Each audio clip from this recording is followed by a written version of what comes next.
Welcome to Soul Brew Liberation Sessions. I'm Bluth, producer and host of Soul Brew with Beth Tzedec Congregation. מן המצר קראתי, מן המצר קראתי. This Passover podcast series hopes to stir your minds and souls as we explore liberation. On this holiday, we draw from our ancient story of freedom to inspire us in our ongoing stories of liberation today. I call to you from the narrows, I call to you from the narrow place. These journeys are personal and collective, as we work to free ourselves from what confines us and build a freer future for all. In a series of episodes, we'll hear conversations with different people, folks from Toronto to Harlem to Pakistan, a Jewish thinker, a queer Jewish musician, and justice activists to hear their liberation work, their stories, and their wisdom.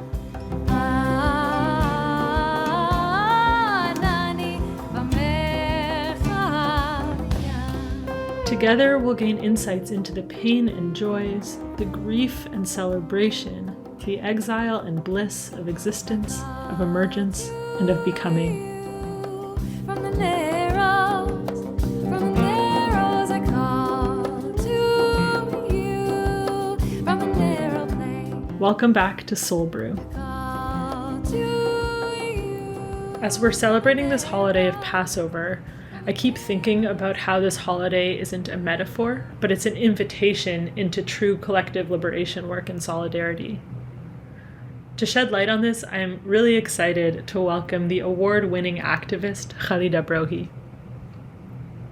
Khalida grew up in the Balochistan part of Pakistan, and for 15 years she's been working with tribal communities to fight against honor killings. She's the founder of Sugar Foundation, a nonprofit that's focused on empowering tribal women. She's also founded the Chai Spot, a wonderful social enterprise and place to get chai in the US. And she's the author of a book and has twice been named among Forbes 30 Under 30. She's got a TED Talk that I highly recommend for you to check out, and her liberation work is a true inspiration. Her wisdom is endless. And Khalida, we are so happy to have you here. Welcome. I'm really honored to be here. Thank you for having me. It's such a pleasure. Beautiful. And I'm feeling very personally grateful that our lives have crossed paths and that, truly. I'd love just to sort of jump right into it and for our listeners to hear a little bit of your story.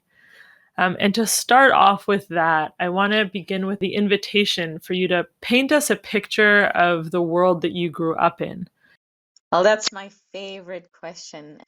I grew up in a small village in the tribal areas of Balochistan in Pakistan. It still is the most beautiful place in Pakistan, to my understanding, surrounded by dry mountains and these homes made of mud. We actually make our own homes, very small little tent-like homes made by hand with mud, and families living together.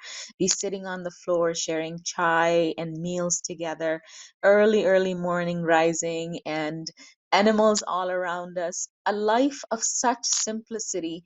And more than anything, I think my favorite part is a life of attachment to the presence of God through everyone around us and everything around us.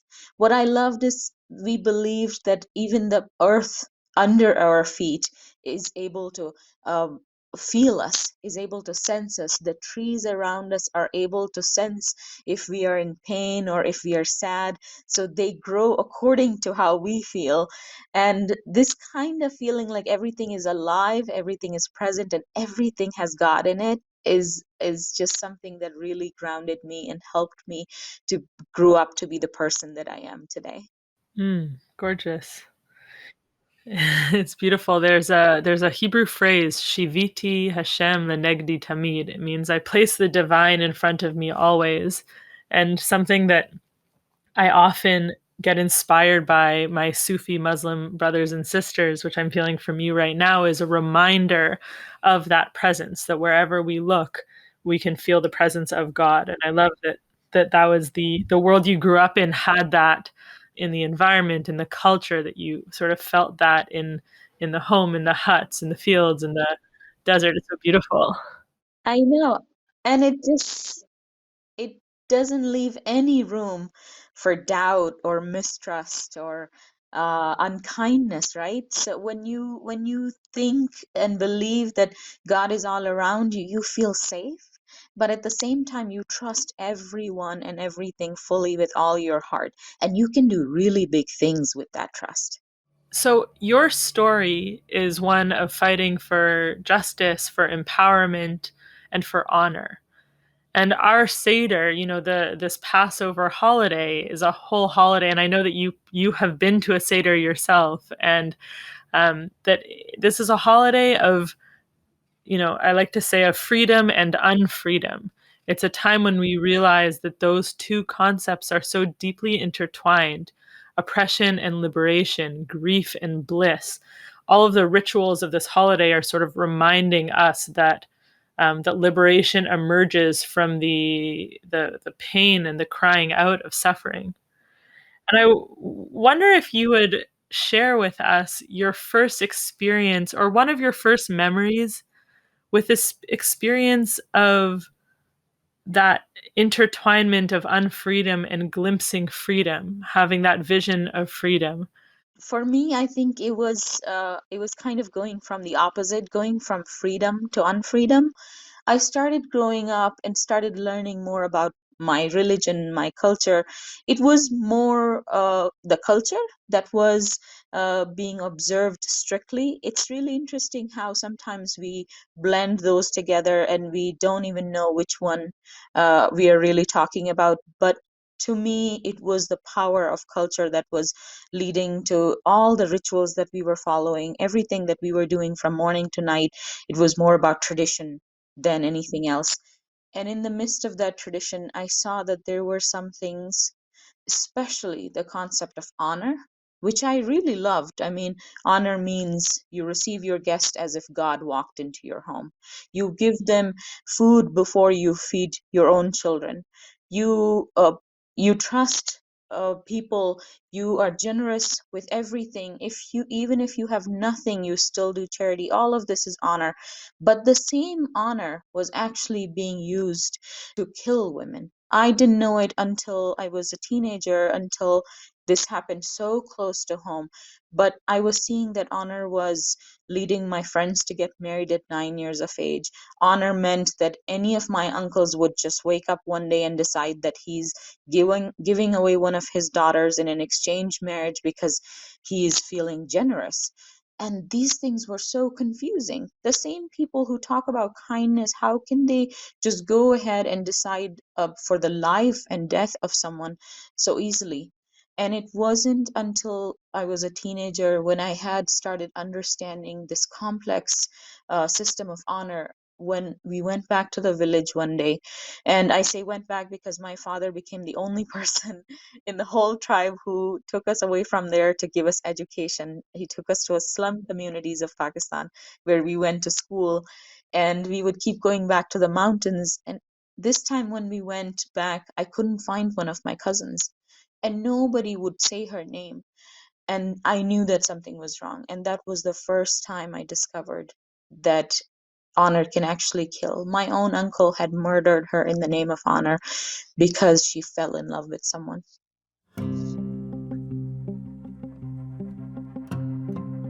And that is when I started my journey.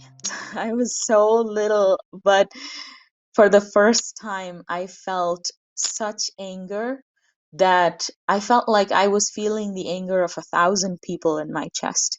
And it was so overpowering that I didn't see any risk. I didn't see any kind of I wasn't seeing practically. I just believed that I want no other girl to be killed in the name of honor. And that is the day I decided that I will be on this journey to fight honor crimes in Pakistan. Hearing you talk about the horrors that you witnessed and the the strength and courage to lean into your culture and bring change in a way that honored your culture and brought freedom and liberation to girls and women is so powerful. I'm reminded of, I'd love to share a little paragraph from your book, actually. What is the name of your book? It's called I Should Have Honor.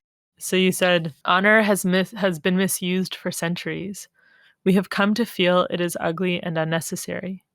But in reality, it is a beautiful, powerful value that grounds us and makes us stronger. It is time now to redefine honor and make it a part of each and every one of us. Honor is what gives us the strength to fight for what is right, to stand up for justice, for goodness, to be strong in faith and belief, and to defend our bodies, our cultures, and our environment. By reclaiming our honor, we will take the power away from those who use it against us. By taking charge of our identity, we will stop those who decide our fate. And by believing that we should have honor, we will start on the journey to being stronger in ourselves. It's such a powerful invitation and statement. How did you find that wisdom to not to run away from the world, I guess, that existed in, but to commit to fixing it, and uplifting it and raising up the women in that world? I mean, you have affected thousands and thousands and thousands of girls through education and programs and empowerment. How did you have that commitment and wisdom? It didn't come overnight. That's all I can say. I feel very honored and at the same time very grateful that when all this happened, I was a teenager. I was at the age where I could feel anger, where I didn't feel like I was going against anyone's values or anyone's beliefs when I challenged something so powerful as honor killing, something that has been happening from centuries. And I mean, to this day, when I think back to it, I'm like, thank God I was crazy. That's all I can say. There's a phrase in Hebrew or in Yiddish, well, in a combination, and it's called chutzpah. Chutzpah is craziness. It's when someone has the chutzpah, the boldness to do something. But there's also a term that I've heard used, which is called holy chutzpah. And I think what we're talking about here is holy chutzpah. It's like the courage to do something crazy in such a sacred and profound way. And I think I think you're the definition of holy chutzpah. I think that must be it, because I have understood that teenage life, that certain age, is actually one of the most powerful assets for any country. It's the most biggest treasure any country, any nation could have, because when you give a path to a young person at that age, they would take it personally and they would go and make things happen. Because this rage is actually not really anger. It's not something where they want to use it to betray someone. They want to use this anger and channel it and make things happen, and that's what I felt like. I was like, the injustice was that I was the only girl who was being sent to school at that time. I was the only girl who was actually asked what I wanted to do in my life. And this was so much freedom for me that I couldn't even take it. But at the same time, when I go back to the village and discover that my own cousins are suffering in such a harsh way, and through the things that I actually love, through honor that I cherish so much, and through my traditions and my rituals, I felt like there was something wrong. And of course, I started by challenging everything. It wasn't I didn't understand what was going to work or what was not. I was at such a raw age that the first thought was that I need to just challenge everyone and everything that led this custom to exist. And so my first my first reaction was actually to start poetry. very young, and the only thing, I mean, we were living in such poverty in those slum communities. There were days when we didn't have food to eat, and electricity would fail. We didn't have any kind of technology. All my siblings would sleep in one room on the floor. And in those days when I was like, I'm gonna like recruit the whole world to fight this with me, and I believed it with all my heart. But the only thing that I had was a pen and a paper and some way to write, compose poetry. And so I sat down and wrote so much. I wrote one poem after another, one poem after another. And then I decided that I'm going to read these poems in front of people who can help me, who can join me in my journey. And that was actually the beginning of everything that I do. That day when I was allowed to go and be on a stage as a 16-year-old whose father is already very scared that he's challenging all the rules of the society by educating his daughter, I had to convince him, and that didn't happen easily. The first thing that I did was I stopped going to school, and I told my father that I can't live like this. I can't be the person with all the freedom and all the choices when my cousins are suffering like this. And he knew that when I make a decision like that, I would stick to it no matter what. So he's like, if you go to school, I would let you do whatever you want. And that was it. He actually had no idea what I was going to do. He had no clue where this was going to lead me. But I started writing to conferences and seminars, and soon I was on stages reading my poems to the world, until in April of 2006, I was discovered by a national campaign who flew me to the capital of Pakistan, and I joined a huge campaign. And I found myself on the streets with other activists fighting this and working to change the policies in Pakistan. And that was my first step. It sounds like the support you had from your father was so unique. He both cared about your commitment to education and also was committed to giving you an education and protecting your freedom and offering you empowerment. It sounds like you got a little taste of what you have advocated for others from your father. And so my question now is, when you got onto that stage, when you had the pen in your hand, when you started to speak to the world in Pakistan about your mission, what was your message? What were you asking for? My first thought was that we need to find out what is leading this custom to exist. And it was very obvious. The first thing we discovered was the policies. Our policies don't really protect women, and if even if there are new laws, new acts, they are actually not being implemented on the ground level, because people still are very used to tribal systems in these areas where we work. They would go to a tribal gathering and make decisions there rather than choose the legal way. And the second thing is the way women are treated by men, the way they are actually, I mean, there's actually a sentence called Zan Zar Zameen, which means woman, land, and money. These three things are considered the property of men in some of the areas. If there are beliefs like this, which simply make women a property, that means that there is a lot of change that needs to be made in the mindsets of men about, I mean, women are not to be controlled. Women are actually a separate human being who are capable of making their own decisions. And in fact, Islam actually talks about women's rights so heavily, and nobody seems to have known that. The third thing that I discovered was leading to this, and that is what I targeted most, was that women telling each other to be quiet in the face of violence. They shushing their daughters and being like, this is the fate of women. We are supposed to face all these things. And I was like, yes, we challenge the policy, we challenge men, but the biggest thing that needs to change is the change that needs to come from within, from these women who need to believe that they're more valuable than what they think. Yeah, the message both of action and policy change and the paradigm shift that women and people in general must believe in the value and the worth of everyone. As a Muslim, I know a fact that when God says I will help you. He actually says, you're going to start the process and I will help you in the middle.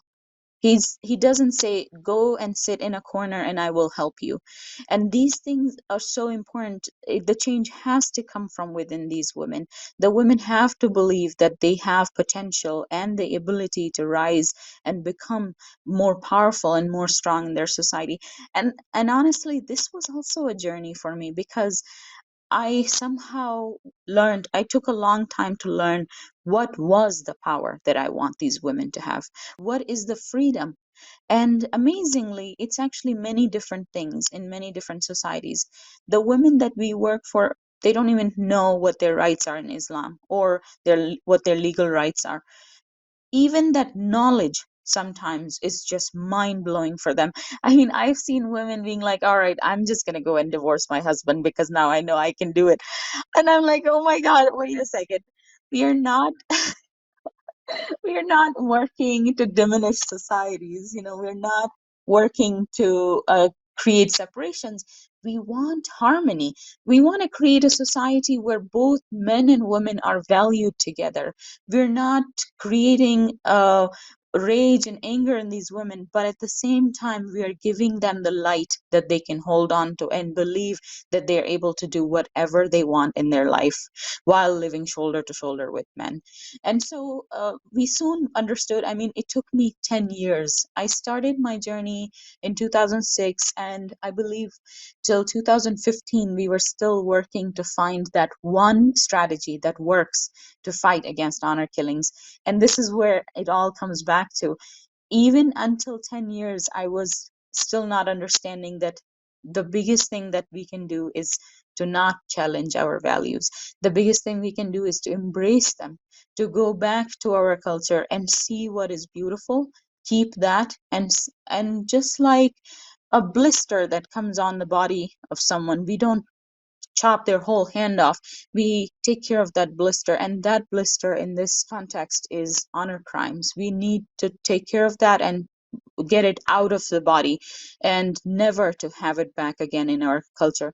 So we learned, these women learned, and by the end of the 10 years, we went from doing protests on the ground to writing poetry and recruiting people to challenging the government. We actually led to creating new laws. We were so impactful when it came to recruiting policymakers, but at the same time, we were just not able to create the kind of change, behavioral change in people. And that was my biggest concern in the minds of those who are actually committing these acts. And that is where we decided finally that all that needs to happen is we need to redefine honor. Because until people are stuck to their belief of what honor is to kill women, to control women, we would never be able to change the society. We need to remind them what true honor is. And that's what we decided to do. Can you tell us more about what that looked like? What it looked like to redefine honor in a way that embraced the values of the culture, that embraced kindness and compassion? I mean, sometimes I actually feel embarrassed when I openly talk about how long it took us to find the right strategy. But at the same time, the truth is, when we are fighting customs like this, when we are actually working to change behaviors of people, 10 years is still very short. Sometimes it would take more than a few decades to find out that you have made a dent in the society. And the change that we started seeing happened right when we decided that we are going to redefine honor. And this was the most fantastic, most beautiful thing that I'd ever witnessed.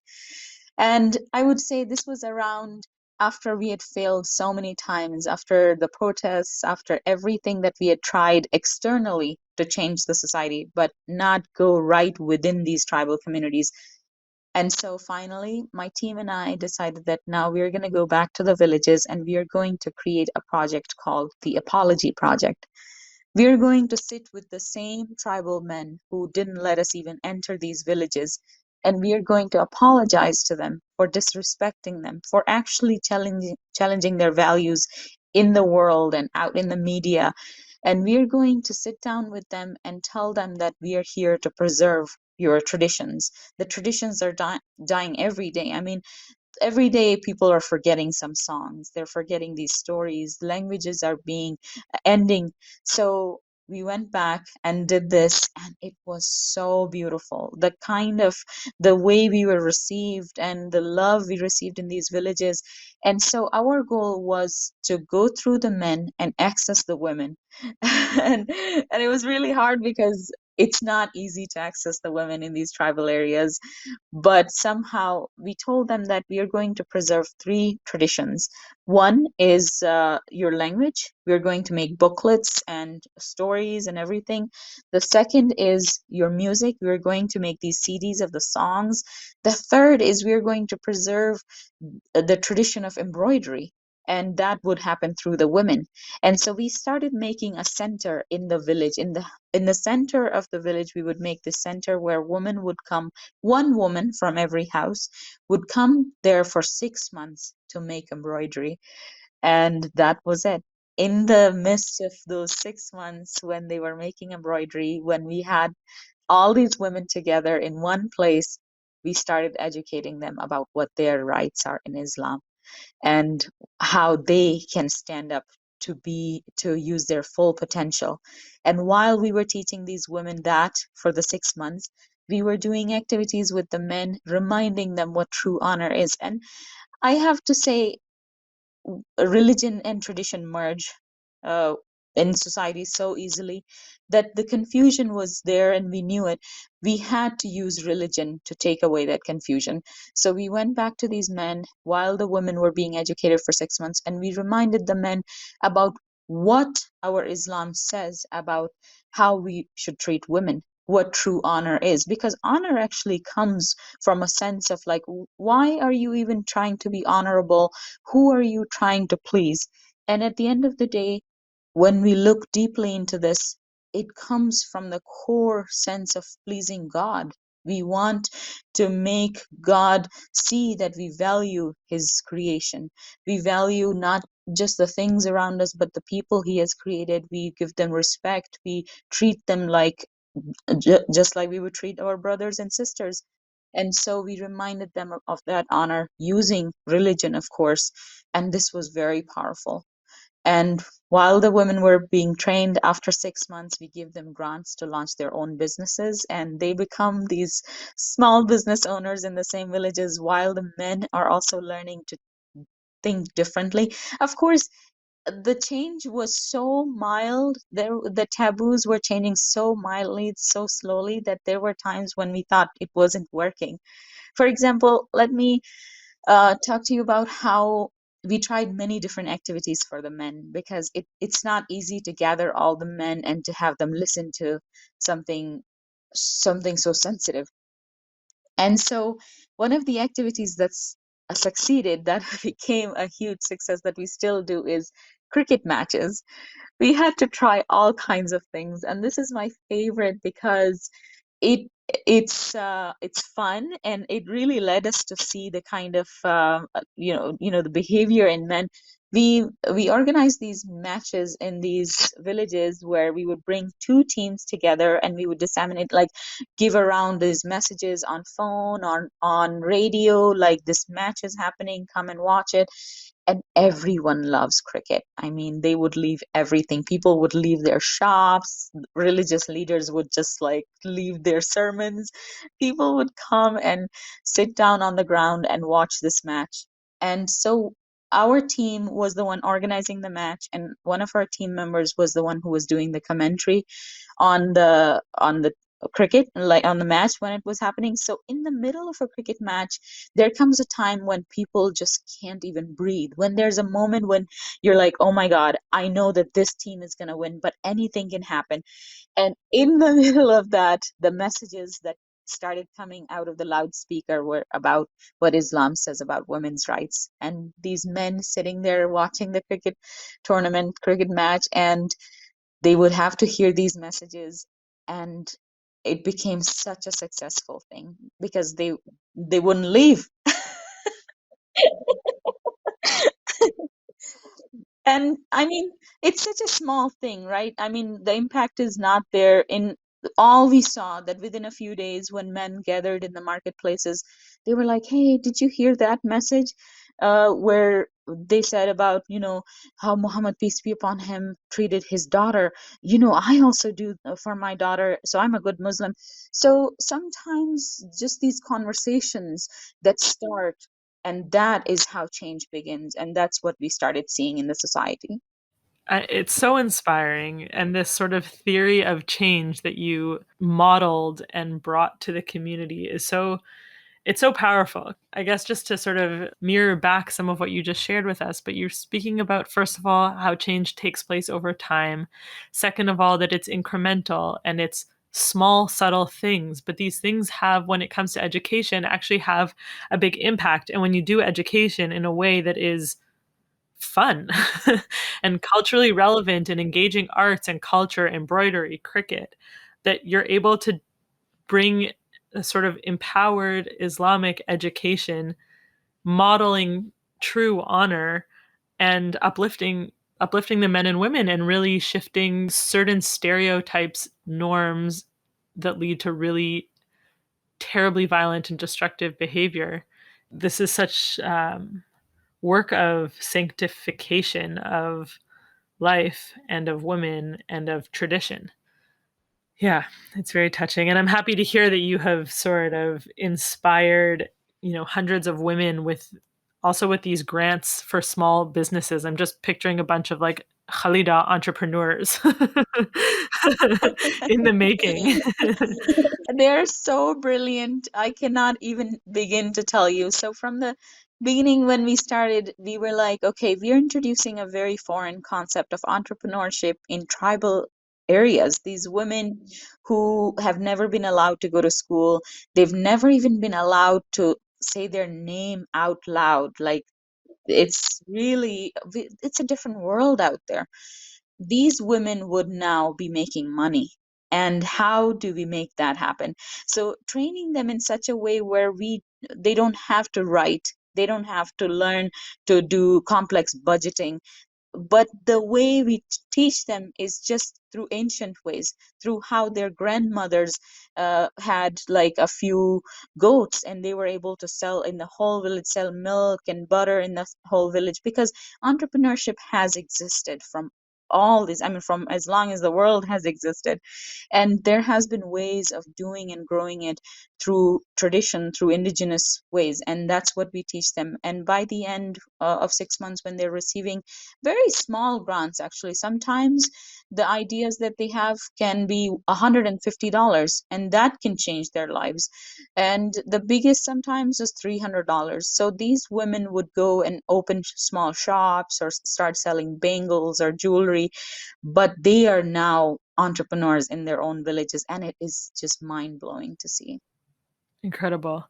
I love hearing the joy, like the quality of your voice when you're talking about the work that the women are doing. There's so much excitement and love.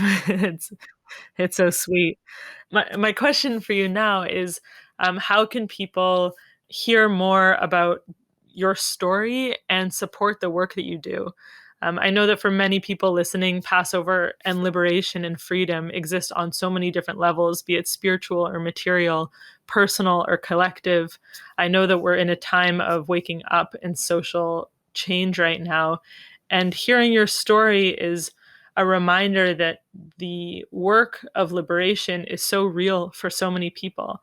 And it's a collective project. And the work, how we can support each other has real impact on the lives of girls in Pakistan, for example, different parts of the world. We are super connected to each other. And so I want to give the listeners a chance to know how they can hear more about your story and learn more about the work that you do as an invitation to support some of the projects, the women, the girls on the ground in Pakistan whose lives can really be transformed in a real way. Thank you for asking that. There are so many ways people can help us and be part of what we do. One of the biggest ways, of course, to learn more. And I do highly recommend reading my book, I Should Have Honor, because when I wrote it, it was such a big decision for me for my entire life, because I was not allowed to say the name of my cousin my whole life. And that was one of the deals I made with my father and my family because I wanted to honor them. But at the same time, I discovered in 2014 that I was doing a big injustice by not telling her story and not sharing so many other stories that have led to our work and that have actually helped us become better in what we do. So it's very important if you want to learn more about honor and the concept of honor and how complex it actually is. I do recommend reading that book. If you want to be part of the work we do in Pakistan, we actually have so many programs going on where people can not only help us fundraise, but at the same time, if you find yourself coming to Pakistan, we actually host people and take anyone who has a skill to offer to these tribal women. So the centers that we build in these villages actually allow for like trainings to be held. So we bring any guest who has a skill to share and we host these trainings, these workshops, and it's such a fun thing to introduce them to the women. So if you want to come and say hi to them, that's something we value. The third thing that you can do is my husband and I run a social enterprise, two cafes currently, one in Manhattan, one in Sedona, that work on peace building and educating girls in Pakistan. You can come visit us, have chai with us there, and learn more about our work, learn more about how peace can actually come from conversation, come from within. When we talk about liberation, in the 15 years of my journey from 2006 to today, I actually believe that liberation comes from within. It is no matter how much we try for someone to be liberated, until they believe it in themselves, within themselves, they cannot be liberated. And that's what I witnessed through our work. And I think that's what the world needs. Everyone needs to believe that they can be liberated, and then the journey starts. Any rituals that are really meaningful for you for your own inner peace, your own inner liberation? You do so much work in the world. Is there something that sort of keeps you connected to the bigger picture? Definitely. I often think to myself that the worlds that I've crossed and the worlds that I still keep crossing, I would have been lost very early on. And the only thing that grounded me was my values, was the honor that lived within me from my childhood. And one of the things in Sufi scholars, Rumi is one of my favorites, and he says that truth was a mirror. It fell from the sky, uh, fell on the ground, shattered in many pieces. Everyone picked a piece, looked at the mirror, and saw themselves and said, I have the truth. And they were all right. They all really did have the truth, but it was their version of the truth. So, beginning from that, when we look at people, if we can't even allow ourselves to be empathetic towards people, to actually trust in their truth, we won't be able to do anything. In every day, in every single uh, thing that I do, I have to keep reminding myself that everyone has the right to hold on to their truth, and everyone's truth is going to be different. It's how I receive it, and I receive it with kindness. That's my choice, that's my decision, and I pray that that kindness prevails in me and in people around me and in everyone, because without kindness we would never be able to survive in such a changing world. Everything is changing around us, and all that we can do is to be very, very empathetic and kind to people. So I'll end with a huge thank you. I'll just reiterate to folks that if they want to check out the work that you do, Khalida's book is available, and it is called I Should Have Honor by Khalida Brohi.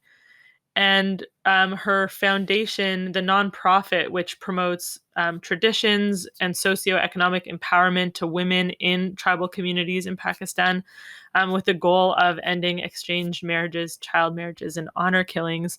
The website is Sugar Foundation, Sughar foundation.org.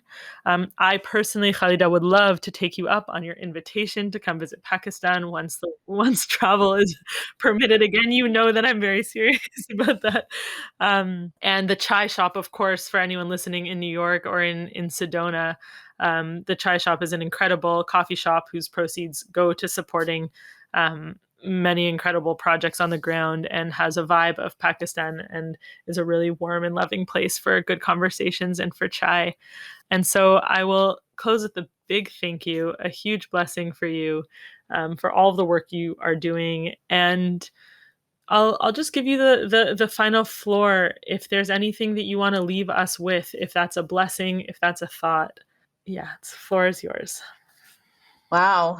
I mean, I actually have no words, honestly. Thank you for having me uh, here and to allowing me to share these stories. And it's still it really amazes me whenever I'm in the US and talking about my world.